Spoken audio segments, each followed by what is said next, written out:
प्रिय विद्यार्थियों, मैं हरदान राम आपके अपने YouTube चैनल हिंदी शिक्षण मंच पर स्वागत करता हूं।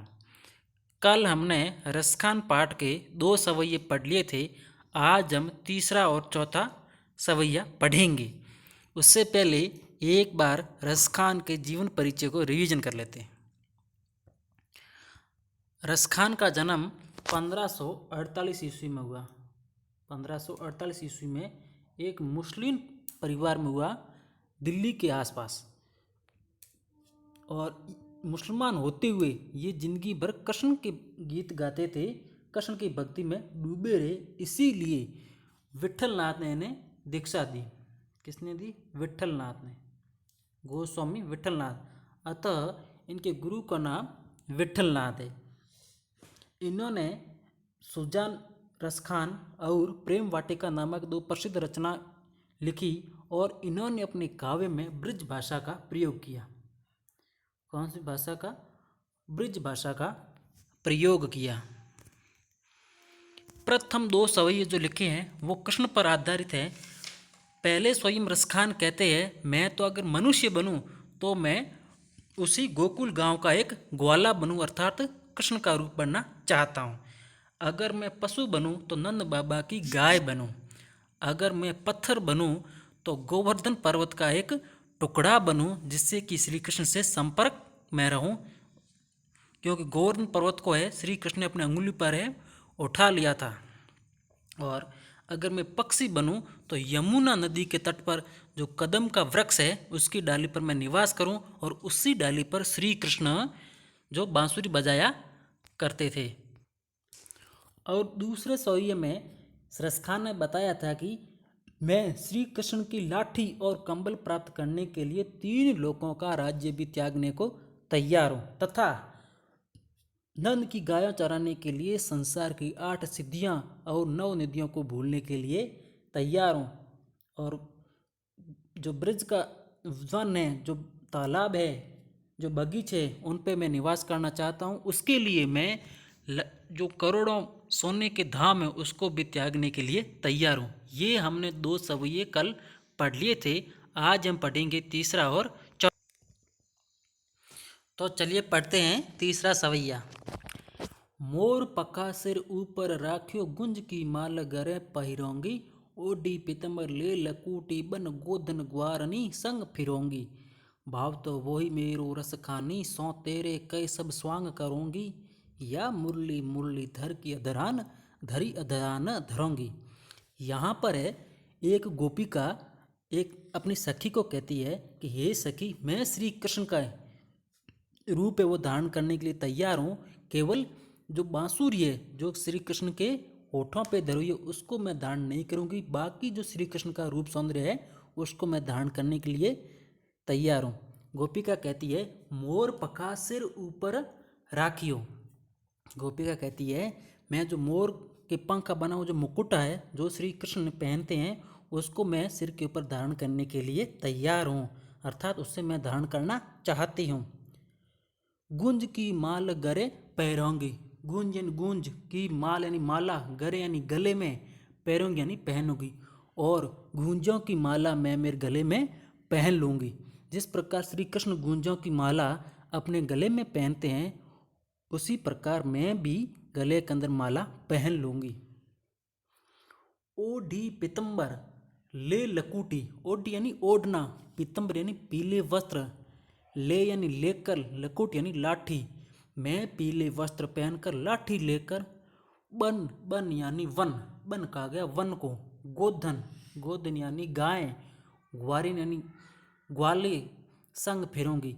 मैं भी श्री कृष्ण की तरह पीले वस्त्र पहनकर हाथ में लाठी लेकर वन के अंदर गायों के संग ग्वाला बनकर फिरूंगी, अर्थात उनके साथ घूमूंगी। जिस प्रकार श्री कृष्ण वन के अंदर गायों के ग्वाले बने हुए हैं उसी प्रकार मैं कृष्ण की तरह ही ग्वालिन बनना चाहती हूँ। कैसे? किस प्रकार? जिस प्रकार श्री कृष्ण बने हुए हैं, मोर का मुकुट धारण किया हुआ, गले में माला पहनी हुई और शरीर पर पीले वस्त्र पहने हुए और हाथ में लाठी ली हुई, उसी प्रकार मैं भी वह सब करने के लिए तैयार हूँ, अर्थात मैं श्री कृष्ण का जो स्वांग है वो रचने के लिए तैयार हूँ। अर्थात मैं रचना चाहती हूँ। आगे गोपिका कहती है दूसरी गोपी से, भाव तो वो ही मेरो रस खानी। अब गोपिका सखी को कहती है भाव तो यानी अच्छा लगता है, भाव तो यानी अच्छा लगता है, वो यानी वही कहा गया श्री कृष्ण को, मुझे तो वही श्री कृष्ण है वो अच्छा लगता है।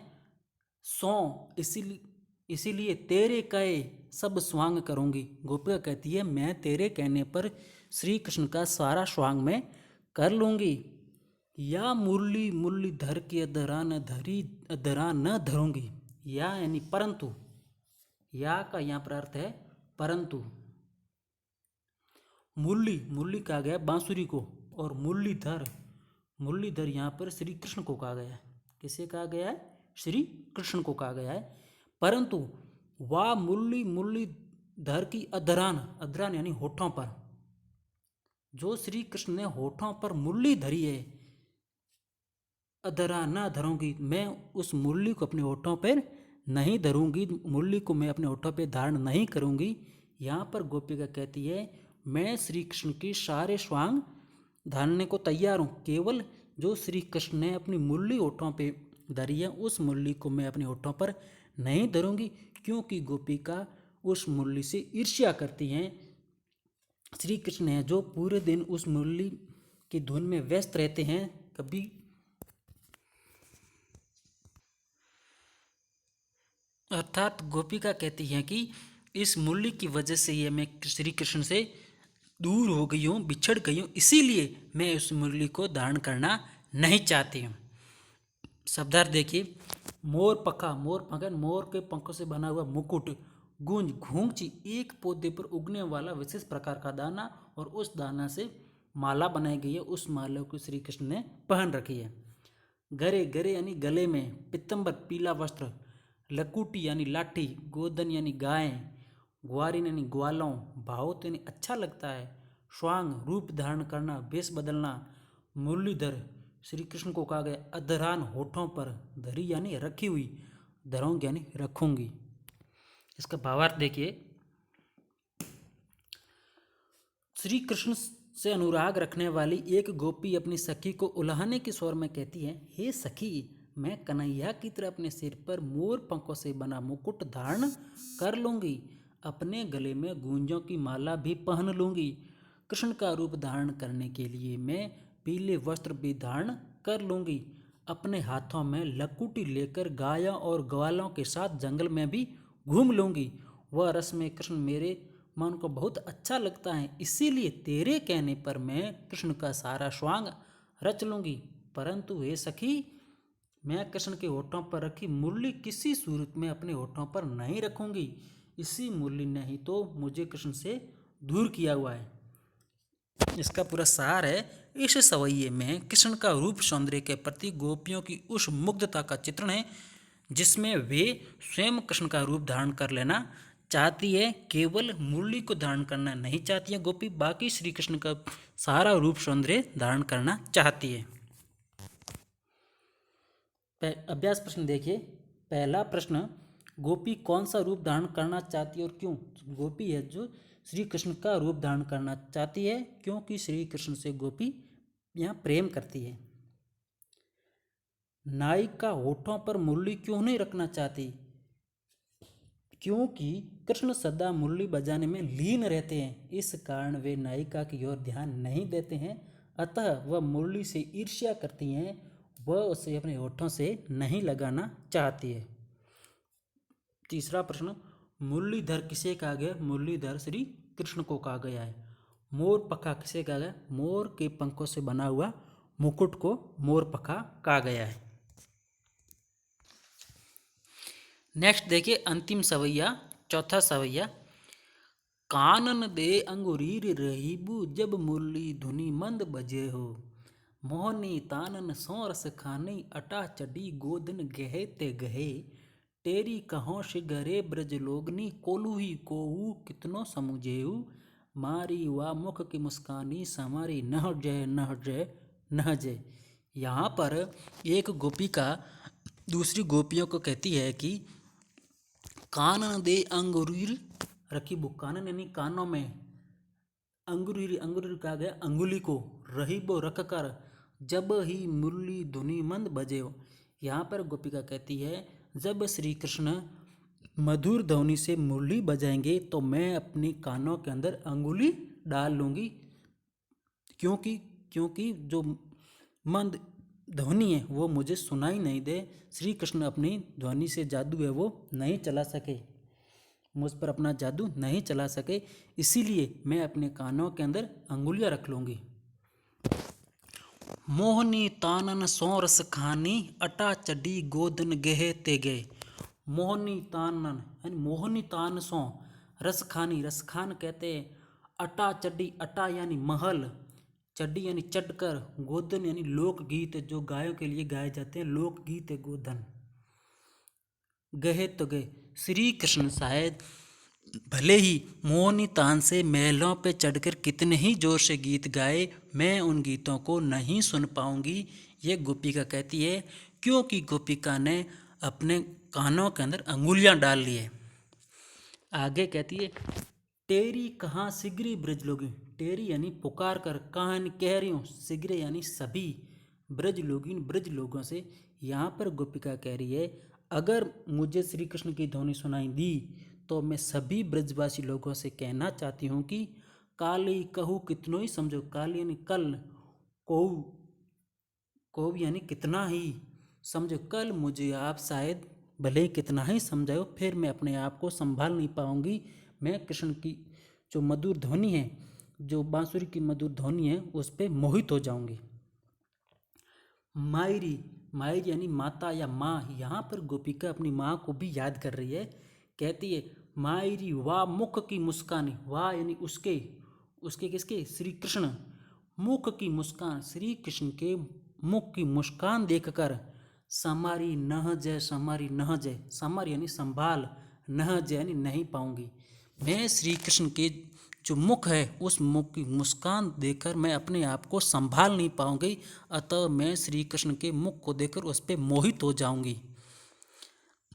जो श्री कृष्ण की बांसुरी की धुन है उस पर मैं मोहित न हो पाऊंगी, क्योंकि मैंने मेरे कानों के अंदर अंगुली डाल ली है, और श्री कृष्ण की मुख की मुस्कान देखकर मैं उस पर मोहित हो जाऊंगी, मैं अपने आप को संभाल नहीं पाऊंगी। शब्दार्थ देखिए, कानन यानी कानों में, अंगूर यानी अंगुली, रहीब यानी रहूंगी, धुनी यानी धुन, बजे यानी बजाता है, मोहन यानी मोहित करने वाली, तानन यानी तानों से, अट्टा यानी अट्टालिका या महल, गोदन एक लोकगीत है जो गायों के लिए गाए जाते हैं, गे यानी गाय, टेर यानी पुकार कर बुलाना, सिगरे यानी सारे, काल यानी कल, को यानी कितना ही, मायरी हे माँ, समारी न जय, संभाली नहीं जाएगी।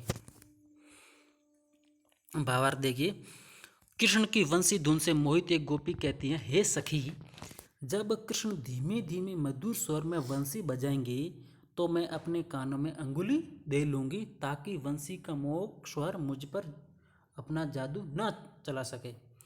फिर वो आनंद सागर कृष्ण साय अट्टालिकाओं पर चढ़कर अपनी मोहिनी तान बजाए, गोदन नामक लोकगीत गाए तो गाता रहे, मुझ पर उसका कोई प्रभाव नहीं होगा। परंतु यदि किसी प्रकार उस कृष्ण की मधुर वंशी धुन मेरे कानों में पड़ गई तो ब्रज के समस्त लोगों मैं पुकार पुकार कर कह रही हूँ, चाहे फिर कोई कितना ही मुझे समझाए, मेरी मस्ती कम नहीं होगी। हाय री माँ, कृष्ण के मुख की मोहिनी मुस्कान मेरी सम्मोख है कि उसके जादू से बचा नहीं जा सकता, उसका मुख मुझसे चाहकर भी संभाला नहीं जाएगा। यहाँ पर गोपिका कहती है कि श्री कृष्ण की जो मुस्कान है उस मुस्कान को देखकर मैं अपने आप को संभाल नहीं पाऊंगी। हाँ, ध्वनि को मैं नहीं सुनूंगी क्योंकि मैं अपने कानों पर अंगुली डाल लूँगी, लेकिन जो श्री कृष्ण के मुख की मुस्कान है उसको देखकर मैं अपने आप को संभाल नहीं पाऊंगी, मैं उस पर मोहित हो जाऊंगी। सार देखिए, इसमें कृष्ण की मुरली की धुन, उसकी मुस्कान के अचूक प्रभाव और गोपियों की व्यवस्था का वर्णन किया गया है।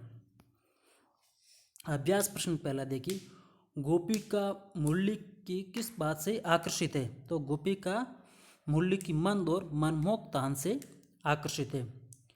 दूसरा प्रश्न, कृष्ण प्रेम में डूबी गोपिका किसके समझाने पर भी लोक लाज नहीं समझती? तो सारे ब्रजवासियों के समझाने पर भी लोक लाज को नहीं मानती। तीसरा प्रश्न, कृष्ण अपनी किन किन विशेषताओं से प्रभावित करते हैं? तो कृष्ण है जो मुरली की मधुर ध्वनि से, और लोकगीत जो कि गायों के लिए गाए जाते हैं, और तीसरा है मनमोहक मुस्कान, श्री कृष्ण की मुस्कान से प्रभावित करते हैं। मंद ध्वनि और लोकगीत तथा मुस्कान। गोधन से क्या आशय है? गोधन एक लोकगीत है जो गायों के लिए गाए जाते हैं और जिसे श्री कृष्ण गाते हैं। अब देखिए अभ्यास प्रश्न। पहला प्रश्न है, ब्रज भूमि के प्रति कवि का प्रेम किन किन रूपों में अभिव्यक्त हुआ है? कवि को ब्रज भूमि से गहरा प्रेम है। वह इस जन्म में ही नहीं अगले जन्म में भी ब्रज भूमि का वासी बनने रहना चाहता है। ईश्वर अगले जन्म में उसे ग्वाला बनाए, गाय बनाए, पक्षी बनाए या पत्थर बनाए, वह हर हाल में ब्रज भूमि में रहना चाहता है। वह ब्रज भूमि के वन, बाग, सरोवर, करील कुंजों पर अपना सर्वस्व न्योछावर करने को भी तैयार है। तो रसका ने जो कुल मिलाकर अगले जन्म में भी ब्रज भूमि में रहना चाहते, चाहे उसको गाय बना दी जाए ब्रज भूमि में, चाहे एक पत्थर का टुकड़ा बना दिया जाए, चाहे पक्षी बना दिया जाए, लेकिन वह ब्रज भूमि में ही रहना पसंद करते हैं। दूसरा प्रश्न है, कवि का ब्रज की वन, बाग और तालाब को निहारने के पीछे क्या कारण है? कवि ब्रज भूमि के वन, बाग और सरोवर इसलिए निहारना चाहते हैं क्योंकि इनके साथ कृष्ण की यादें जुड़ी हुई है। कभी कृष्ण इन्हीं से विहार किया करते थे, इसीलिए कवि उन्हें देखकर धन्य हो जाता है। तीसरा प्रश्न है, एक लकुटी और कामरिया पर कवि सब कुछ न्यौछावर करने को क्यों तैयार है? कवि के लिए सबसे महत्वपूर्ण है कृष्ण, इसीलिए कृष्ण की एक एक चीज उसके लिए महत्वपूर्ण है। यही कारण है कि वह कृष्ण की लाठी और कंबल के लिए अपना सर्वस्व न्यौछावर करने को तैयार है। तीनों लोगों के राज्यों को भी त्यागने के लिए तैयार है।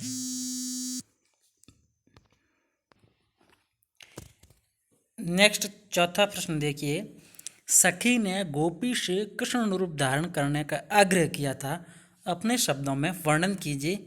ये प्रश्न आप अपने शब्दों में लिखेंगे। उत्तर है, सखी ने गोपी से आग्रह किया था कि वह कृष्ण के समान सिर पर मोर पंखों का मुकुट धारण करें, गले में गुंजों की माला पहने, हाथों में लाठी थामे और पशुओं के संग विचरण करें। नेक्स्ट पांचवा प्रश्न है, आपके विचार से कवि पशु, पक्षी और पहाड़ के रूप में भी कृष्ण का सानिध्य क्यों प्राप्त करना चाहते हैं? मेरे विचार से रसखान कृष्ण के अनन्य भक्त हैं। वे किसी भी सूरत में कृष्ण का सानिध्य चाहते हैं, इससे उनकी भक्ति भावना तृप्त होती है। इसीलिए वे पशु, पक्षी या पहाड़ बनकर भी कृष्ण का संपर्क चाहते हैं। नेक्स्ट छठा प्रश्न है, चौथे सवैये के अनुसार गोपियां अपने आप को क्यों विवश पाती है? चौथे सवैये के अनुसार गोपियां कृष्ण की मुरली की मधुर तान तथा मनोहर मुस्कान के कारण अपने आप को विवश पाती है। वे आपा खो बैठती हैं और कृष्ण के वश में हो जाती है। जो मुरली की मधुर ध्वनि है उसको रोकने के लिए अपने कानों में अंगुली डाल लेती है, लेकिन जो श्री कृष्ण के मुख की मुस्कान है उसको वो रोक नहीं पाती है, उस पर मोहित हो ही जाती है। सातवां प्रश्न है, भाव स्पष्ट कीजिए। पहला है, कोटिक एकल धौत के धाम, करील कुंजन ऊपर वारो। कोटिक यानी करोड़ों, कल धौत यानी सोना, के धाम यानी महल, करील, करील एक कांटेदार वृक्ष होता है, कुंजन ऊपर वारों। तो इसका भाव ये है कि रसखान ब्रजभूमि से इतना प्रेम करते हैं कि वे वहाँ के कांटेदार कि कुंजों के लिए करोड़ों महल के सुखों को भी न्यौछावर करने को तैयार हैं। आशय ये है कि वे महलों की सुख सुविधा त्याग कर भी उस ब्रज भूमि पर रहना पसंद करते हैं। 7वें का दूसरा है, मायरी वाह मुख की मुस्कानी संभारी न जय न जय न जय। इसका अर्थ ये है कि एक गोपी कृष्ण की मधुर मोहिनी मुस्कान पर इतनी मुग्ध है कि उससे कृष्ण की मोहकता झेली नहीं जाती है, वह पूरी तरह उस पर समर्पित हो गई है। 8वां प्रश्न है, कालिंदी कूल कदम की डारण में कौन सा अलंकार है? तो इसमें अनुप्रास अलंकार है, क्योंकि क वर्ण की बार बार आवृत्ति हो रही है, इसीलिए यहाँ पर अनुप्रास अलंकार है। क वर्ण की आवृत्ति के कारण अनुप्रास अलंकार है। 9वां प्रश्न है और अंतिम प्रश्न, काव्य सौंदर्य स्पष्ट कीजिए। या मुरली मुरलीधर की अधरान धरी अधरान न धरूंगी। तो इस काव्य पंक्ति के अंदर यमक और अनुप्रास अलंकार है। यमक क्यों है? क्योंकि मुरली कहा गया है बांसुरी को और मुरलीधर कहा गया है कृष्ण को। जिस काव्य पंक्ति में दो शब्द की आवृत्ति हो लेकिन दोनों शब्दों का अर्थ क्या हो, अलग अलग हो, वहाँ पर यमक अलंकार होता है। तो यहाँ पर पहले मुरली का अर्थ है बांसुरी और दूसरी मुरलीधर का अर्थ है श्री कृष्ण। और नेक्स्ट अधरान, अधरान भी 2 बार आया, अधरान और अधरान। यहाँ पर अधरान का अर्थ है होठों पर धरना। श्री कृष्ण ने मुरली को अपने होठों पे धरी हुई है। और दूसरे अधरान का अर्थ है होठों पर नहीं धरना। तो यहाँ पर भी एक शब्द के दो अर्थ हैं, इसीलिए इसमें भी क्या है, कौन सा अलंकार है? यमक अलंकार है। और अनुप्रास अलंकार इसलिए है क्योंकि ध वर्ण की बार बार आवृत्ति हो रही है, इसीलिए इसमें अनुप्रास अलंकार भी है। उत्तर देखिए, इसमें यमक अलंकार का सौंदर्य है, जैसे मुरली और मुरली, तो पहले मुरली का अर्थ है बांसुरी, दूसरी मुरलीधर का अर्थ है श्री कृष्ण, तथा अधरान यानी अधरों पर अर्थात होठों पर, अधरा न यानी होठों पर नहीं, इसीलिए इसमें यमक अलंकार है। तथा दूसरा है अनुप्रास अलंकार, क्योंकि ध वर्ण की बार बार आवृत्ति हो रही है, इसीलिए इसमें अनुप्रास अलंकार भी है। थैंक यू विद्यार्थियों। अगले वीडियो में हम पढ़ेंगे एक नया टॉपिक। अगर आपको मेरा ये वीडियो पसंद आया है तो लाइक करें और शेयर करें, तथा मेरे यूट्यूब चैनल हिंदी शिक्षण मंच को सब्सक्राइब करना न भूलें। Thank you.